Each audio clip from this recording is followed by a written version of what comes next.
Comme on avait déjà fait un spectacle de théâtre de rue, mais d'hiver, qui s'appelait Bulle, à peu près en 2007, on avait déjà eu un peu d'expérience de rue, puis on voulait adapter un théâtre de rue en 2 semaines parce qu'on était en pleine pandémie, puis on avait une demande du quartier des spectacles.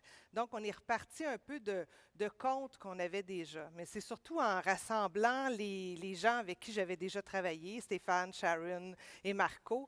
On s'est rassemblés avec d'autres créateurs, puis on a parlé quel spectacle on avait fait ensemble, puis qu'est-ce qui pourrait s'adapter rapidement et aussi uniformément. Il ne fallait pas arriver avec trois affaires éclatées qui n'avaient pas rapport. Donc, de là est venue l'idée des contes ambulants. Nous, on est des êtres de scène, on est des êtres de public, on est des êtres qui aiment raconter des histoires. Puis là, avec la pandémie, on n'avait pas rien à se mettre sous la dent, on n'avait pas rien à mettre sous la dent des gens. Puis on s'est dit que faire du théâtre dehors, c'était possible pendant l'été.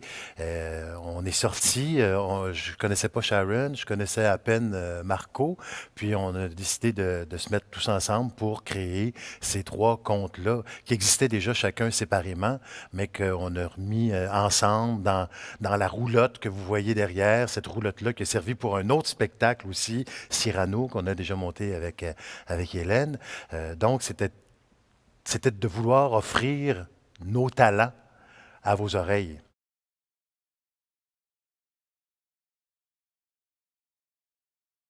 Quand on joue dans la rue, il y a une plus grande interaction avec le public. Si on veut les garder captifs, c'est pas pareil comme quand on joue dans une salle.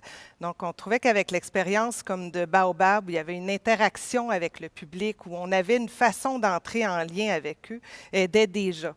Donc, on est parti de ça, puis on a adapté. Les autres pourraient aussi en parler. On a aussi adapté en chaque transition on sent l'interaction avec le public, on fait appel à eux. Quand est venu le temps de réadapter Baobab, la pièce dans laquelle justement j'ai fait le travail de début avec Hélène, ce côté de rapport public qu'a le griot, la personne qui raconte cette histoire, est très important. Et ça a été le fun justement de pouvoir l'adapter dans un contexte qui amène ces contes-là dans un public extérieur, comme on le ferait en Afrique. Donc, il y a comme une espèce un pont qui s'est fait avec la création du départ, l'idée du départ de amener un conte à un public et la réalité qui a été la pandémie qui nous a forcés à se réadapter et d'amener les contes, les histoires au public extérieur. Je pourrais dire que moi, je viens d'une culture qui est orale, où est-ce qu'on racontait beaucoup d'histoires, mais ce qui est étrange, c'est que moi, personnellement, j'ai jamais fait du théâtre extérieur. Alors que quand Hélène m'a demandé ça, dans la période qu'on vit, c'était un désir de vouloir raconter des histoires, de transmettre des choses. Elle m'a proposé un conte que j'ai beaucoup aimé. Elle m'a demandé de faire de la marionnette et tout ça. Mais ce désir-là a été tellement fort que ça a été facile de pouvoir. C'est sûr que c'est un autre médium que je suis en train d'apprivoiser, mais notre désir de vouloir partager des choses aux jeunes, aux moins jeunes et tout ça, là, je pense que ça l'a emporté sur les difficultés. Ce qu'on fait aujourd'hui, je trouve que c'est merveilleux. On a l'occasion de pouvoir partager avec les gens qui sont, dans ce cas-ci, dans un autre médium qui est à développer. Là. Mais je pense qu'on en avait besoin en tant qu'artiste, mais en tant qu'être humain, dans des moments où est-ce on est confiné, oui, chez nous, mais à l'intérieur de nous par rapport à ce qu'on veut dire.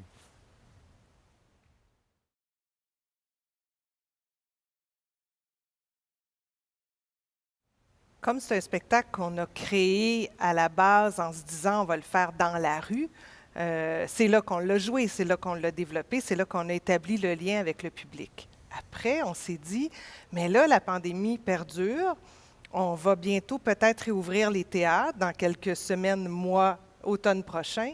Ça serait le fun de garder un spectacle en forme de distanciation, où on est tous, la mise en scène est faite pour que les comédiens soient à 2 mètres, qu'ils ne touchent pas à leurs objets, qu'ils soient en distanciation avec le public. On dirait qu'on a tout ce qu'il faut pour un début de spectacle en salle, mais on n'a pas d'éclairage, on n'a pas les cues de son, on n'a pas, faut réajuster un peu le lien avec le public, comment qu'on va faire ça.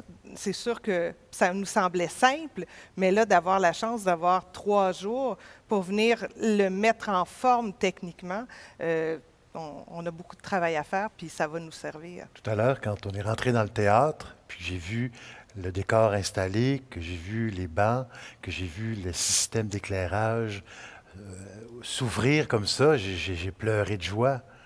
C'était enfin, je retrouvais mon lieu de travail. Enfin, je retrouvais. Tu sais, c'est le fun, on l'a fait dans la rue, c'est super le fun, mais sauf que la roulette n'a pas de pneus d'hiver non plus. Fait que de le faire dans un théâtre de façon organique, même malgré le fait qu'on soit à 2 mètres et tout ça, on respecte toujours ça, mais j'ai pleuré de joie de retrouver ce lieu-là. Puis j'ai joué ici assez régulièrement aussi quand même. Puis, tu sais, les théâtres, c'est des aquariums à fantômes. Tu sais, il y a eu combien de rires, il y a eu combien de spectacles sur scène, il y a eu combien d'humoristes, il y a eu combien de chanteurs, il y a eu combien de pièces de théâtre qui font encore vibrer cet endroit-là. Je trouve ça formidable. J'adore mon lieu de travail. Moi, je trouve que avoir l'occasion d'être ici dans un théâtre, c'est de garder en vie un spectacle, oui, qui est à l'extérieur avec tous ces aléas, il y avait le vent, les ventilateurs, des gens qui nous parlaient, une personne qui nous a dit qu'il y avait 50 sortes de poissons dans le Saint-Laurent.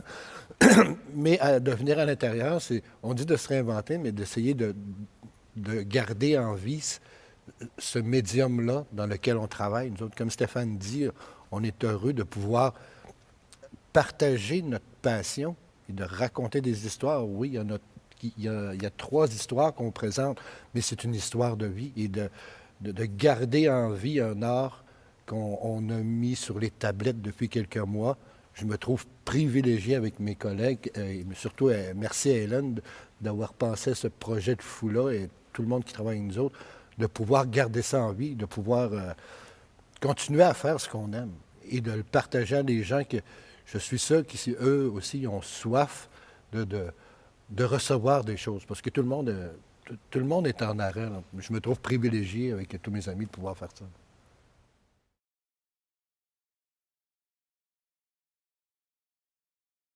Quand on a appris qu'on avait été choisi pour venir faire une résidence au Théâtre des Deux-Rives, 3 jours avec l'équipe technique, avec des caméras, avec quelqu'un qui est prêt à travailler avec nous pour les prises de vue, à réajuster le spectacle, avoir toute l'équipe technique qui nous attend, avoir tout accès à l'éclairage, avoir accès à la scène, avoir accès aux loges, avoir accès à tout.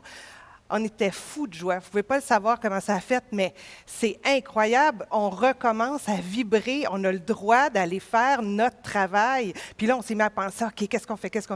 Je veux dire, on aurait pris 3 mois comme ça. De prendre 3 jours, c'est intense, c'est beaucoup. Il faut ajuster les scènes, il faut rajouter de l'ombre, il faut faire les images lumière. Il y a Valérie qui nous attend en ce moment, qui va aller ajuster toutes les cues, le temps qu'il faut mettre à la programmation. Les comédiens vont arriver, où sont leurs accessoires, comment on va faire les transitions, comment vous allez vous ajuster. Ah, OK, mon accessoire est là. Maintenant, c'est toi, Marco, qui fais ça. Mais là, Sharon, il faut que tu fasses ça. Tout ça, c'est un bonheur. Puis d'avoir toujours dire, hey, excuse, peux-tu m'aider, venir brancher ça?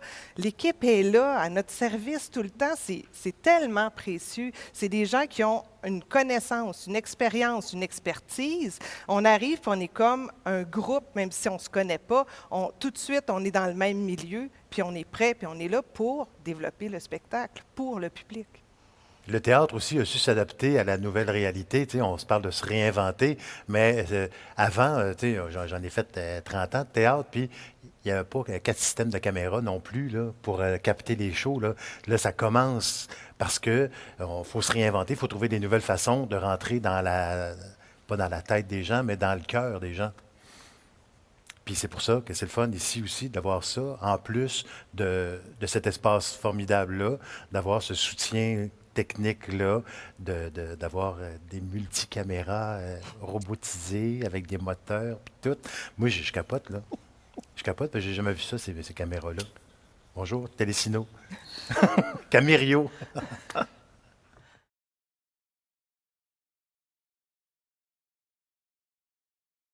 Quand on a su qu'on venait ici, au Théâtre des Deux-Rives, puis que Culture Montérégie collaborait à ça, on s'est dit, mais là, on a beaucoup d'attentes pour 3 jours. On a beaucoup de choses qu'on veut arriver à faire. Ce qu'on veut, c'est que le spectacle fonctionne en salle, qu'on soit prêt à ce qu'un public entre puis jouer avec eux, mais aussi, on veut être prêt à le faire en diffusion web et s'adapter à la caméra. Donc, les deux niveaux se côtoyaient. On veut rajouter du théâtre d'ombre. On avait plusieurs attentes. Il a fallu dire, OK, on va se faire un horaire, on va gérer ça, on va placer telle chose. Est-ce qu'on va y arriver?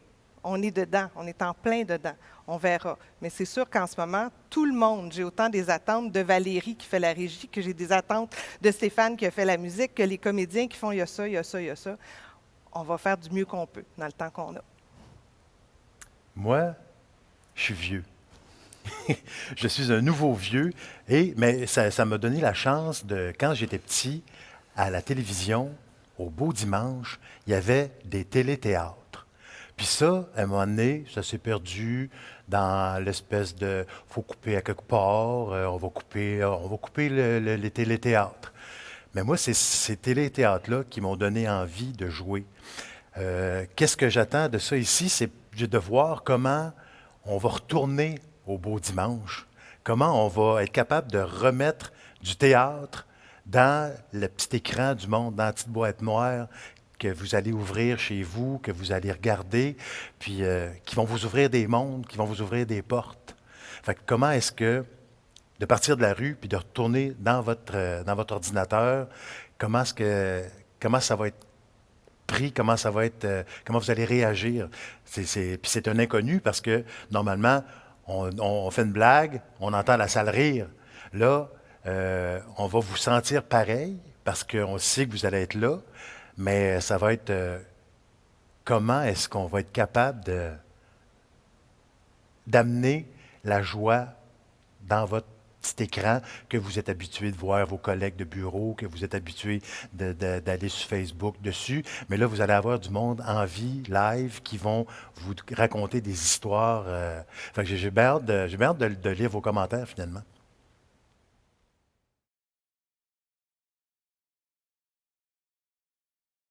Ce qui est très différent au niveau de la mise en scène quand on arrive à le penser en numérique, c'est qu'il y a quand même un réalisateur qui va être derrière, qui va faire des choix de ce qu'il va aller chercher. Puis ce qu'on se disait, on ne veut pas non plus, parce que c'est des contes, tout adressés à la caméra directement. Et on voulait garder le côté théâtral. On en discute, on va l'essayer, mais on trouvait que il faut rester quand même en lien avec comme un public, puis c'est pas grave si la caméra te prend de côté puis que tu es en train de parler là, parce qu'au théâtre même, on peut voir de côté un comédien s'adresser au public comme ça et se sentir intégré quand même.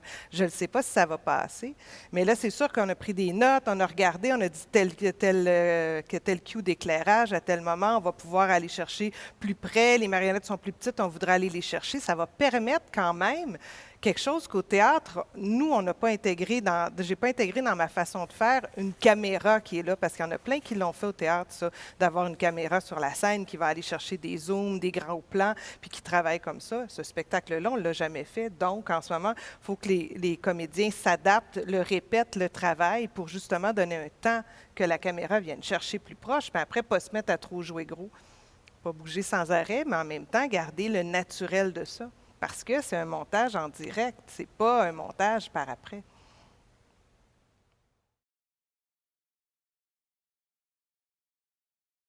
Au niveau de l'interprétation, pour ce qui est des changements puis du feeling personnellement que je vais avoir à vivre, c'est la première fois. J'ai aucune idée comment je vais le vivre. J'appréhende un petit peu ce côté de connexion publique, que je sais que moi, personnellement, ça m'aide beaucoup. Comment justement, pour moi, ça a toujours été un autre personnage public. Sachant que cette fois-ci, on n'aura pas ce retour-là, je pense que, puis encore une fois, c'est très personnel, moi, je vais me rabattre sur le souvenir, le feeling qu'il y avait avant. Je pense que je suis capable de recréer ce souvenir-là du public, qui est pour moi très important. Cela dit, il y a aussi, je nous trouve bon là-dedans d'être capable de s'adapter. Il y a aussi ce côté-là de s'aventurer dans un univers, dans un carré de sable différent dans lequel on joue avec plusieurs caméras. Donc, inévitablement, on adapte notre jeu plus caméra que de théâtre sans dénaturer. C'est à découvrir. On est en train de le faire. Donc, c'est excitant, c'est peurant, c'est nouveau. Mais je nous trouve bon. Je pense que ça va donner quelque chose d'intéressant.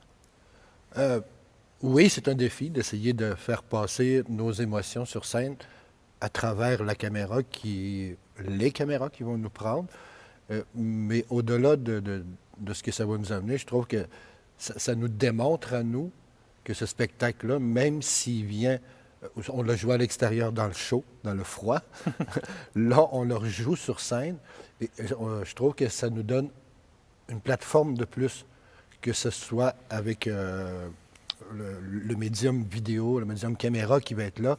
Mais là, nous, on est sur scène, mais on voit les bancs qui sont sur scène. Et moi, je me dis, comme je disais, il y a de quoi qui m'émeut, là, qui me donne des frissons. C'est que j'ai hâte de voir des gens qui soient dans la salle un jour. Et je me dis que de la manière qu'on est en train de faire, qu'Hélène, Valérie, tout le monde sont en train de tout essayer d'arranger ça pour que ça aille bien à l'écran. Je suis sûr qu'un jour, on pourrait le faire dans une scène. Éventuellement, avant que ça arrive, on dirait que ça donne... On dit se réinventer, mais moi, je dis au lieu de se réinventer, c'est qu'on trouve des manières de plus de pouvoir faire véhiculer ce spectacle-là qu'on a, et des autres qui vont en avoir, parce qu'il y en a beaucoup qui sont sur pause présentement, là, mais je pense qu'on va essayer de faire quelque chose de bien pour les gens qui vont être là, avec le travail de tout le monde, là.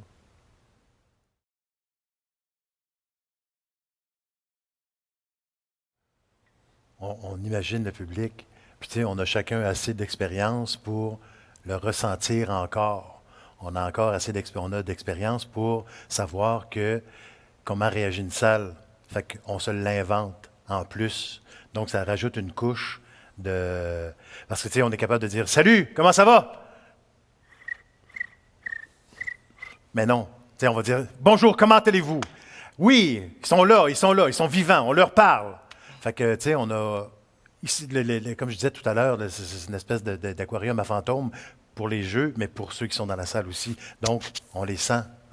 Cette salle-là a vibré 1 million de fois. Puis, tu sais, on est capable d'aller chercher encore ces vibrations-là de gens qui sont venus. Moi, ça me fait capoter d'avoir ce métier-là parce que, tu sais, les gens, ils mangent. Ils disent « Ah, on a vu ça, on se paye la gardienne, on se paye ici, on se met beau, on se met chic, on va manger un spaghetti avant. » tu sais. Puis,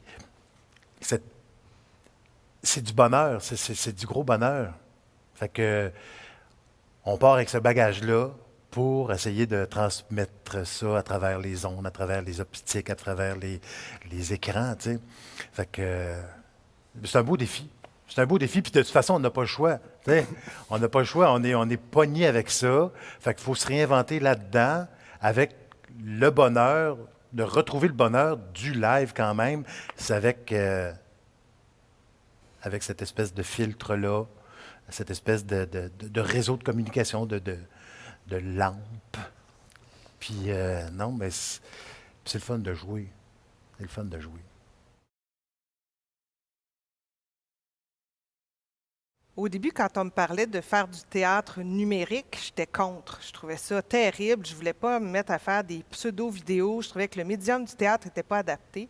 Puis c'est vrai que tranquillement, on le réfléchit, puis on a vu d'autres formes, d'autres personnes le faire en direct. Puis j'ai fait « Ah, en direct, ça garde quand même le vivant du théâtre, du maintenant, de l'erreur, de la relation actuelle avec un être humain qui est en train de jouer. » Alors ça, je trouvais ça le fun qu'on le fasse. C'est à 6h30, c'est mercredi, il faut que vous soyez connectés, on est avec vous, go, on y va ensemble. Après, quand la captation est faite et qu'on a cette énergie-là, on dirait que ça amène quand même une énergie différente. Si on se trompe, on continue, là.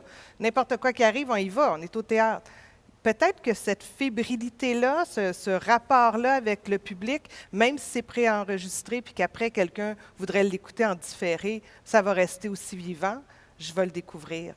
Je ne le sais pas. J'ai vu d'autres pièces de théâtre, je les ai regardées en différé. Je n'ai pas senti que j'étais pas au théâtre, mais c'est sûr que c'est pas la même approche. Il faut miser sur les plus, essayer de ne pas trop miser sur les moins, sur qu'est-ce qu'on perd, essayer de voir qu'est-ce qu'on gagne.